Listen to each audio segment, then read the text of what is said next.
Hey everybody, it's Jason Blaha here, and once again it is time for the Monday Q&As. So let's knock it out. Do micronutrients make a noticeable difference in strength, performance, or muscle growth, or is that mostly affected by macronutrients? And for those of you who don't know the difference, macronutrients are things that have calories, carbs, fat, and protein. Micronutrients are everything else. Micronutrients are everything else that the body can't produce, vitamins, minerals, whatever. And vitamins is a catch-all phrase. It actually means half a dozen different things. It's just a catch-all phrase for anything that doesn't have calories, that isn't a mineral, that your body can't produce on its own.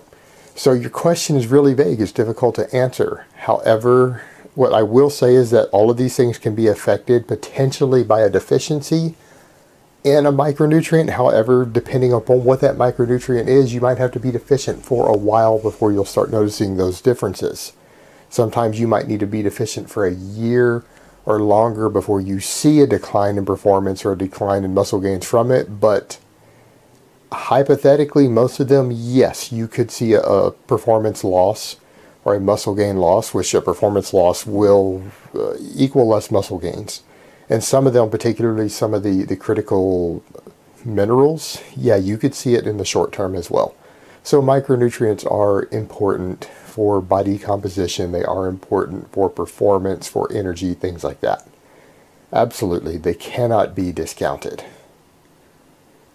So don't let anyone tell you that macronutrients are the only thing that matter. The macronutrients matter the most in the immediate short term, but as soon as you go into the long term, micronutrient deficiencies can absolutely hamper your results.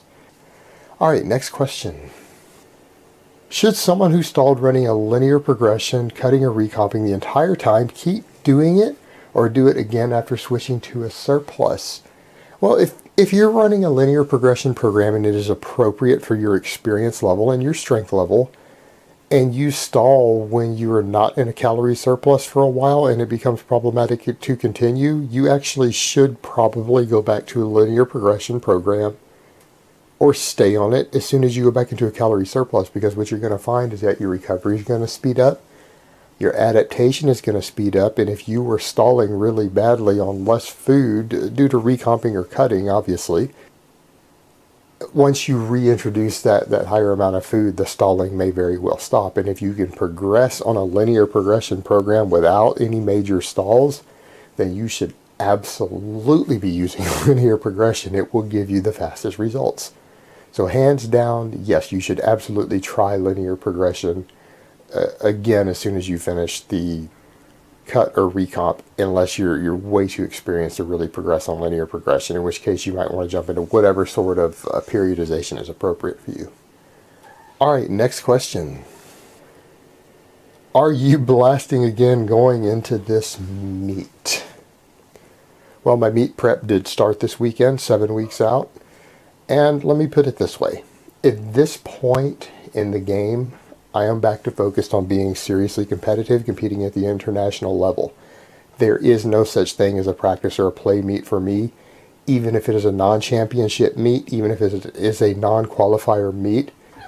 You play to win, and in particularly, this is very, very important, I will be competing against multiple guys in the weight class I'm trying to cut to for this meet that took medals at nationals this year in that weight class.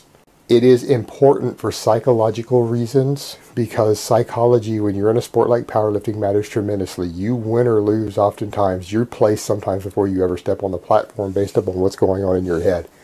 People can mess you up and trip you up back in the warm-up room, back behind the platform. I'm not going to say what sort of stuff I do, but yes, I did use psychological tactics and psychological games during the British, and that's probably one of the reasons I placed as well as I did.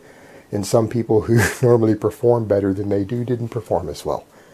I'm not going to go into the details of that because some of these guys watch my videos, but yes, I do use psychology, neurolinguistic programming, things like that to fuck people up when I'm competing with them. That's part of being an athlete.